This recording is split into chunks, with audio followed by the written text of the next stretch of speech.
The first rule in investment is don't lose. And the second rule in investment is don't forget the first rule, and that's all the rules there are. I mean, if you buy things for far below what they're worth, and you buy a group of them, you basically don't lose money. Warren, what do you consider the most important quality for an investment manager? It's a temperamental quality, not an intellectual quality. You don't need tons of IQ in this business. I mean, you have to have enough IQ to get from here to downtown Omaha, but you do not have to be able to play three-dimensional chess or be in the top leagues in terms of bridge playing or something of the sort. You need a stable personality. You need a temperament that neither derives great pleasure from being with the crowd or against the crowd. Because this is not a business where you take polls, it's a business where you think. And Ben Graham would say that you're not right or wrong because 1,000 people agree with you. And you're not right or wrong because 1,000 people disagree with you. You're right because your facts and your reasoning are right. Warren, what do you do that's different than 90% of the money managers who are in the market?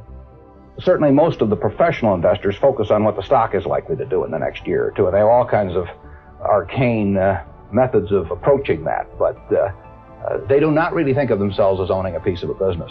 The real test of whether you're investing from a value standpoint or not is whether you care whether the stock market is open tomorrow. If you're making a good investment in a security, it shouldn't bother you if they close down the stock market for 5 years. All the ticker tells me is the price. And I can look at the price occasionally to see whether the price is outlandishly cheap or outlandishly high. But prices don't tell me anything about a business. Business figures themselves tell me something about a business, but the price of a stock doesn't tell me anything about a business. I would rather value a stock or a business first and not even know the price, so that I'm not influenced by the price in establishing my valuation, and then look at the price later to see whether it's way out of line with what my value is. How can you stay away from Wall Street? Well, if I were on Wall Street, I'd probably be a lot poorer.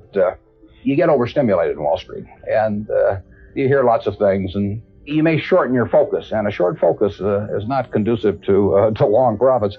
And here I can just focus on what businesses are worth. And I don't need to be in Washington to figure out what the Washington Post newspaper is worth, and I don't need to be in New York to figure out what some other company is worth. It's an intellectual process. And the less static there is in that intellectual process, really the better off you are.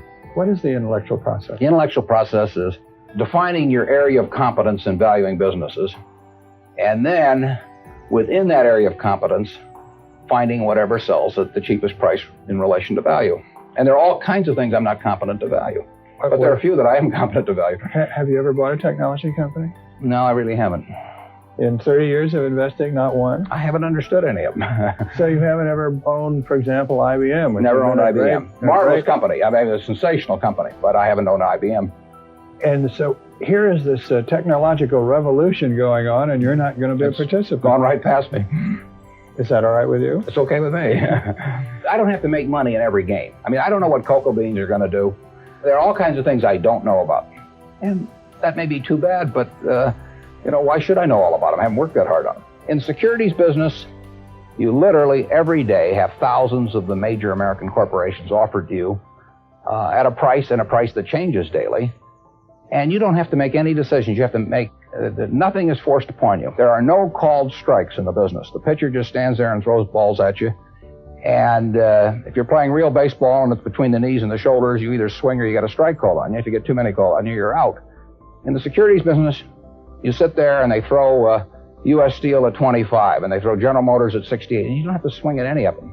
They may be wonderful pitches to swing at, but if you don't know enough, you don't have to swing. And you can sit there and watch thousands of pitches, and finally you get one right there where you want it, something that you understand, and then you swing. And so you might not swing for 6 months. You might not swing for 2 years. Isn't that boring? It would bore most people, and certainly boredom is a problem with most professional money managers. If they try to sit out an inning or two, not only do they get somewhat antsy, but their clients will start yelling, "Swing, you bum," from the stands, and that's very tough for people to do. Warren, your approach seems so simple. Why doesn't everybody do it? Well, I think partly because it is so simple. That the academics, for example, focus on all kinds of variables. Partly because by academics, you mean professors of right, finance? The data's there. In business school? Sure, and the data's there. So they focus on whether if you buy stocks on Tuesday and sell them on Friday, you're better off, or if you buy them in election years and sell them in other years, you're better off, or if you buy small companies. There are all these variables because the data are there, and they've learned how to manipulate data. And as a friend of mine says, to a man with a hammer, everything looks like a nail. And once you have these skills, you just are dying to utilize them in some way, but they aren't important. If I were being asked to participate in a business opportunity, would it make any difference to me whether I bought it on a Tuesday or a Saturday or an election year or something? It's not what a businessman thinks about in buying businesses. So why think about it when buying stocks? Because stocks are just pieces of businesses.